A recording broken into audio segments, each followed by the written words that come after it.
I know I do cover a lot of games on the channel that vary from different genres. Yes, I do like to cover a lot of racing games, but to be fair, I am a big racing game fan, so yeah. But in saying that, there were many other games on the console that I did enjoy. Even some of them that I really would not have been into at the time or even back in the day, but as years have gone on, I found myself revisiting many of these titles only to find out that they are a lot better than you would have thought. While they may not have been well received at the time, they do have their quirks and nuances, but at the same time they will appeal to a select few players. And one of the reasons why I'm even mentioning this as well is because this game right here, Shockwave Assault, believe it or not, with all of the other games I usually always rave about on the channel, this game right here was the very first game I ever played on the PlayStation. Now I have covered that way back on the channel. I think I covered it on the very first video I ever did. I'll make sure to leave a link down in the description. Now that was way back, and I did mention it then. Now when I first played it, again, I was new to the PlayStation, didn't know what the console was, didn't even know what the heck it was, because I was coming off the back of playing like the Super Nintendo, Mega Drive, because we owned a Sega Master System at the time. In 1996 we didn't have access to a lot of these consoles. We were still having to rely on going right to our mate's house that had consoles of any sort to be able to play. So when one of my friends then got the PlayStation in Christmas 1996, and he got a few games with it, this being one of them, he got Resident Evil, which, let's just say, my favourite game of all time. I keep raving about that, and I always will. He had Time Commando and a couple of other games, and he had a load of demos, which I always rave about in most of the videos, that had games like Formula 1, Destruction Derby, the Wipeout games, or just a sea of titles that I never even knew that I'd even enjoy, and I ended up loving them all. But in saying that, when I first got around to getting to experience playing games on the console for the first time, I will be brutally honest, I wasn't the biggest sci-fi fan growing up. Yes, I did sit down and watch stuff, but I didn't really understand a lot of what was going on. Like all of my friends would be all big into Star Trek and Star Wars and all this stuff, and yet here's me, hadn't a clue what was going on, wasn't really particularly interested in it, but I kind of just went along with it because it did sound cool, but I didn't understand the whole concept of it, to be fair. It's only in later years when I started to sit down and play a lot of these games, even watch like the TV shows, even watching movies with the likes of Stargate, and even later getting into watching Star Wars and Star Trek and all that, and even other shows, that I really understand why people love these concepts so much. And I am a fan of it now because I do understand it, and they are very cool. But in saying that, I remember the first time I ever played this game, or even just to witness it, when I ended up staying at my mate's house one weekend, and he had not long after gotten the PlayStation. This was only a couple of days after Christmas in 1996. Now my mate was a big sci-fi nut. He was a big Star Trek fan, even Star Wars, more Star Trek more so than Star Wars, but anything sci-fi he was all over it in a heartbeat. So it was only natural that most of the games that he got were all futuristic themed to a degree. So I'll never forget when he introduced me to the PlayStation, he was adamant that he wanted to show me Shockwave Assault. Now I looked at it and I thought, yeah, it looks cool. I do like the look of it, but I hadn't a clue really what it was about. Now he was just adamant that I had to play it or at least see it, and I was sitting there and I was like, you know what, this actually looks really cool. But at the same time, the one thing I couldn't get over was seeing all of these unusual graphics that looked very cool. Yes, it was sci-fi and it did look awesome, but the fact is that it had full FMV sequences, like movie quality video in the intro sequences, and that would even pop up throughout gameplay at different intervals. I had never seen that before. You would kind of get glimpses of stuff like that you would have seen like on game shows on TV back in the day, but I never really took much heed in it. But to see it there in front of you, I was just like, holy crap, this is just insane. If anything, I probably spent more time enjoying watching my friend play the game than I did, because eventually when he did hand me the controller, he says, right, you have a go. I hadn't a clue what to do, honestly, because I'd never controlled the game in 3D space before. I didn't even know how to move up, how to move down, even though I will admit, compared to other flight shooters of a similar caliber, Shockwave Assault is very limited in terms of its movement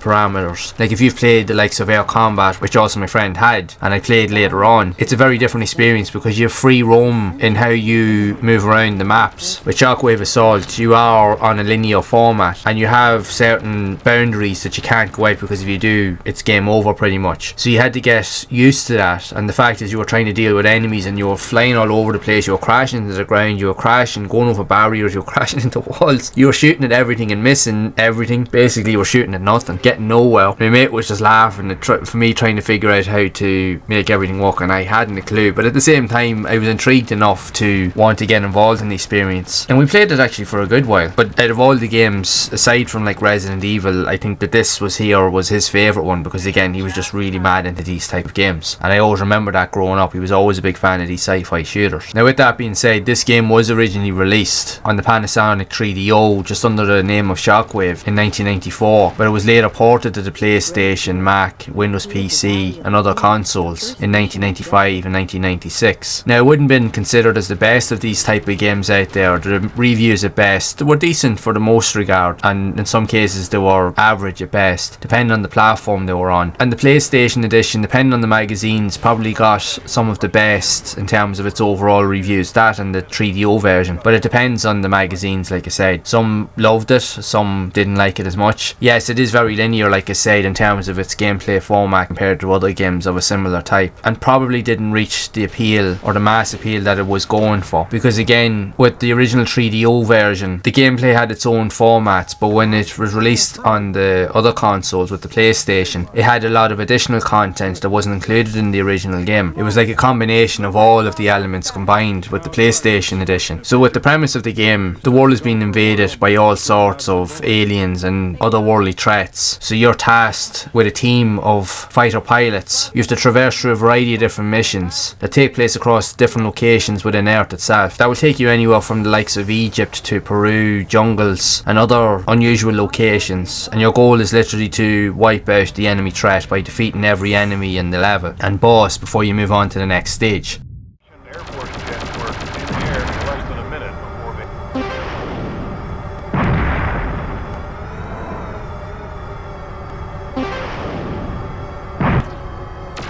To dock with the drone, simply fly under. Alignment is critical.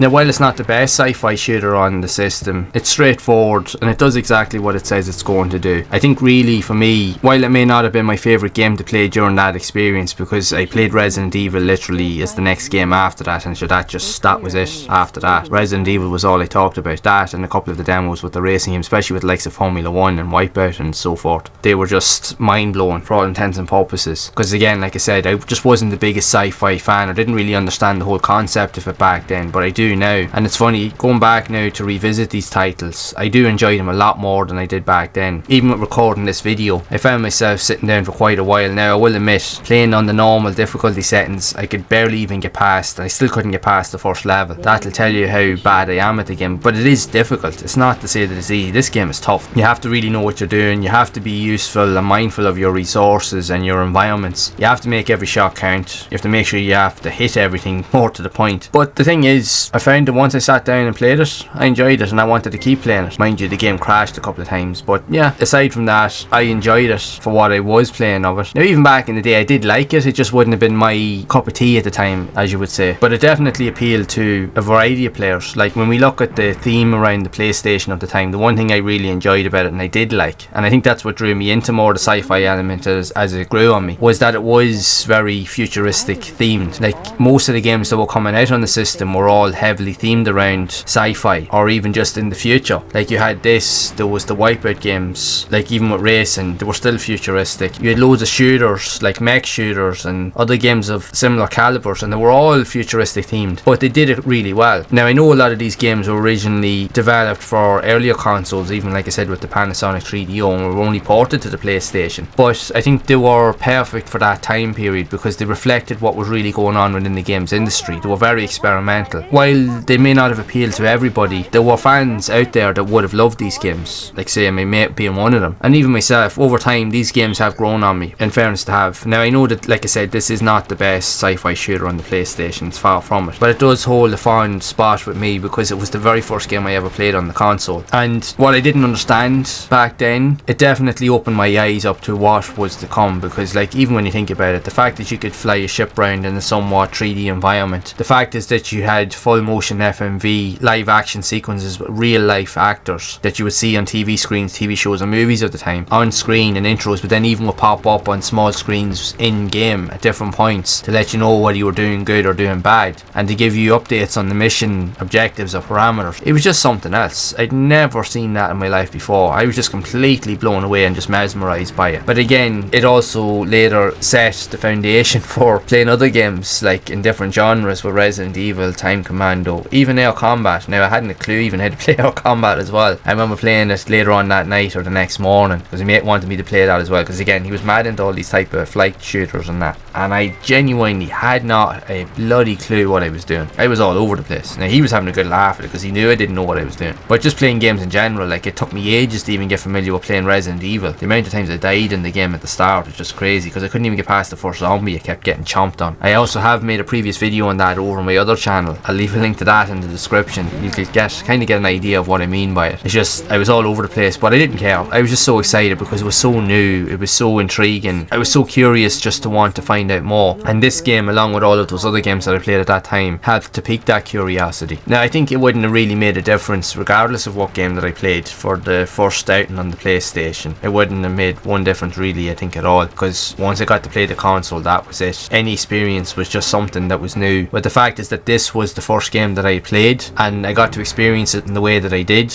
I'll never forget it. Now it may not have been my favourite game in the experience, like I said, but it definitely stood out in its own ways. It had some very unique and quirky concepts in it that I never saw up until then, and it was very reflective of its time. I think games like that back then, during that period, during the mid-90s, even with the futuristic elements, with the live action sequences, and even just the quirky futuristic and sci-fi themes around it, when I look back at it now in hindsight, it was very cool. I may not have understood it back then, but yeah, it was very, very cool. And there were a lot of games like this on the PlayStation, which I will be planning on covering at some stage later in the future, as I genuinely think that they are worth looking into. Now again, as I know, not everybody's a fan, not all of these games are great, but they do appeal to a certain audience, and there were fans of this game back in the day, as with this one here. And like I said, when I sat down to play it, and I will go back to play it again, I am determined to go and finish this game, because I never allowed myself to play it back in the day properly. I am going to achieve that feat at some point. I think I owe it to myself to at least give this game that privilege to do that. Now I probably will have to use cheats in order to achieve that, but you know what, you gotta do what you gotta do. Time is precious and time is short, so we have to make the use of it whatever way possible, and if it means we can enjoy the experience even more, then well, it's worth it in the end. But yeah, I don't think it's a bad game. If anything, the older I get, the more appreciation and respect I have for these older titles, and they're not as bad as you think.